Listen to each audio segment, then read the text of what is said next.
आज हम एक ऐसी शख्सियत के बारे में बात करने जा रहे हैं जिन्हें जीने के लिए तो बहुत छोटा सा वक्त मिला, लेकिन उनका असर इतना बड़ा था कि उसने इतिहास की धारा ही बदल दी। हम बात कर रहे हैं बिरसा मुंडा की। जरा सोचिए, महज 24 साल की उम्र में कोई ऐसा क्या कर सकता है कि पूरा का पूरा ब्रिटिश साम्राज्य उसके आगे झुकने पर मजबूर हो जाए और आज उनके सम्मान में राष्ट्रीय अवकाश मनाया जाता हो।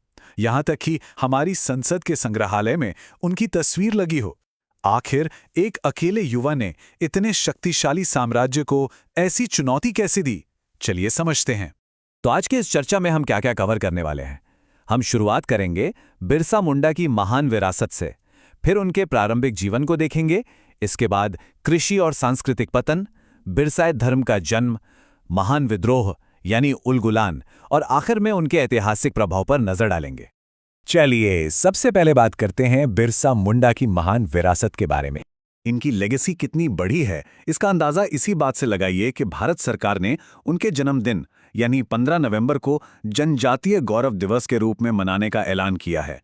जैसा कि हमने अभी जिक्र किया, भारतीय संसद के म्यूजियम में उनका चित्र पूरे सम्मान के साथ लगा हुआ है। और एक और कमाल की बात बताऊं, भारतीय सेना की वीर बिहार रेजिमेंट का युद्ध घोष यानी वॉर क्राई ही बिरसा मुंडा की जय है। ये सारी बातें खुद ब खुद साबित करती हैं कि उनके 24 साल के छोटे से जीवन ने कितना गहरा और परमानेंट असर छोड़ा है। अब आगे बढ़ते हैं और जानते हैं उनके प्रारंभिक जीवन और उन पर पड़े प्रभावों के बारे में। तो कहानी शुरू होती है 1875 से, जब उलीहातू गांव में उनका जन्म हुआ। उनका बचपन किसी भी आम मुंडा बच्चे जैसा ही था, पर घोर गरीबी के बीच बीता। लेकिन पता है, उन्हें संगीत का बड़ा शौक था। वो बांसुरी और तुइला नाम का एक ट्रेडिशनल वाद्य यंत्र बजाने में उस्ताद थे। एकदम शांत, आम और प्रकृति से जुड़ी हुई शुरुआत। लेकिन ये शांति लंबा नहीं टिकी। गरीबी इतनी थी कि उन्हें अपने मामा के गांव अयूब हातू भेजना पड़ा।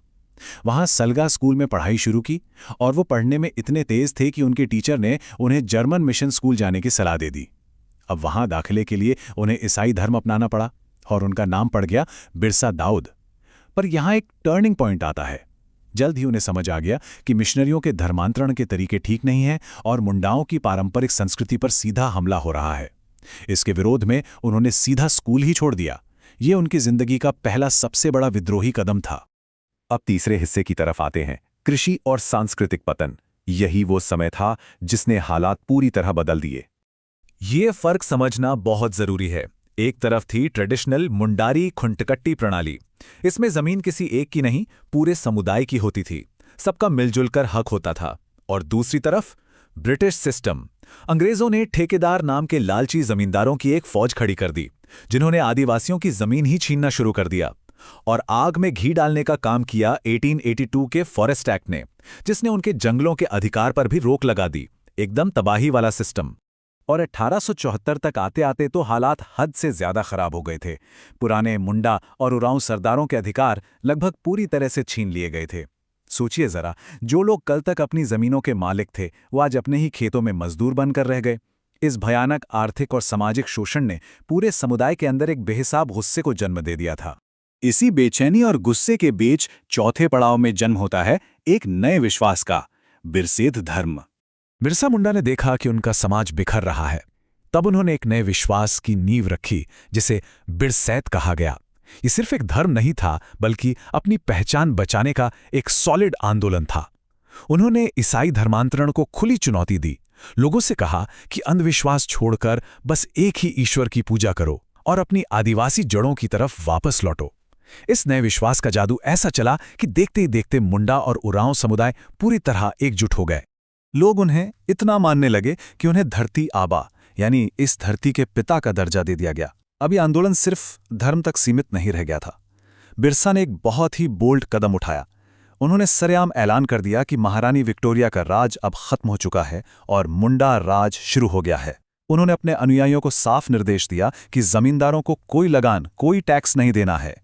और यहां से शुरुआत होती है हमारे अगले और सबसे अहम हिस्से की, महान विद्रोह उलगुलान। उस वक्त एक शक्तिशाली नारा गूंजा था, अबुआ राज एटे जाना, महारानी राज टुंडू जाना। यानी महारानी का राज खत्म हो और हमारा राज स्थापित हो। ये नारा बिल्कुल जंगल की आग की तरह फैल गया। ये सिर्फ कुछ शब्द नहीं थे, ये ब्रिटिश सरकार और शोषक जमींदारों के खिलाफ सीधी जंग का ऐलान था, और इसी एक नारे ने पूरी महान क्रांति की नींव रखी। इस क्रांति को नाम मिला उलगुलान, जिसका मतलब है महान विद्रोह। 1899 की सर्दियों में क्रिसमस के आसपास करीब 7,000 पुरुष और महिलाएं अपनी आज़ादी की मांग को लेकर एक साथ खड़े हो गए। लेकिन यहाँ एक बात ध्यान देने वाली है, बिरसा और उनके अनुयायियों का निशाना ब्रिटिश प्रशासन और जमींदार थे, न कि वो मुंडा जिन्होंने ईसाई धर्म अपना लिया था। उनका फोकस एकदम क्लियर था, किसी भी तरह अपनी राजनीतिक और आर्थिक आज़ादी वापस पाना। उसके बाद घटनाओं की रफ्तार काफी तेज हो गई। पहले अगस्त 1895 में उन्हें गिरफ्तार किया गया था, पर जनवरी 1898 में उन्हें छोड़ दिया गया। जेल से बाहर आते ही उन्होंने आंदोलन और तेज कर दिया। दिसंबर 1899 आते आते उलगुलान ने उग्र रूप ले लिया था, और जनवरी 1900 में तो उनके अनुयायियों ने सीधा पुलिस स्टेशन पर ही हमला कर दिया। अंग्रेज बुरी तरह डर गए, उन्होंने फौज भेज दी। आखिरकार फरवरी 1900 में जामकोपई जंगल में बिरसा मुंडा को पकड़ लिया गया, और फिर जून 1900 में महज 24 साल की उम्र में जेल के अंदर ही रहस्यमयी तरीके से उनकी मौत हो गई। इसके बाद क्या हुआ, आइए इसके परिणाम और ऐतिहासिक प्रभाव वाले आखिरी हिस्से पर नजर डालते हैं। बेशक उनकी मौत हो गई, पर उनका लड़ा हुआ युद्ध जीत लिया गया। साल 1908 उलगुलान के असर ने ब्रिटिश सरकार को झुकने पर मजबूर कर दिया, और उन्हें छोटा नागपुर काश्तकारी अधिनियम यानी CNT एक्ट पास करना ही पड़ा। इस ऐतिहासिक कानून ने गैर आदिवासियों द्वारा आदिवासी जमीन खरीदने पर पूरी तरह रोक लगा दी। जरा दिमाग लगाइए, एक 24 साल के लड़के ने उस ब्रिटिश एम्पायर को अपने भूमि कानून बदलने पर मजबूर कर दिया, जिसके बारे में कहा जाता था कि उनका सूरज कभी ढलता नहीं है। और आज इनका नाम हर जगह है। रांची के इंटरनेशनल एयरपोर्ट से लेकर बिरसा एग्रीकल्चरल यूनिवर्सिटी तक, और राउरकेला में दुनिया के सबसे बड़े हॉकी स्टेडियम्स में से एक, सब उनके सम्मान में रखे गए हैं। उनकी विरासत सिर्फ इतिहास की किताबों के पन्नों में कैद नहीं है, बल्कि आज भी जिंदा है और लाखों करोड़ों लोगों को इंस्पायर कर रही है।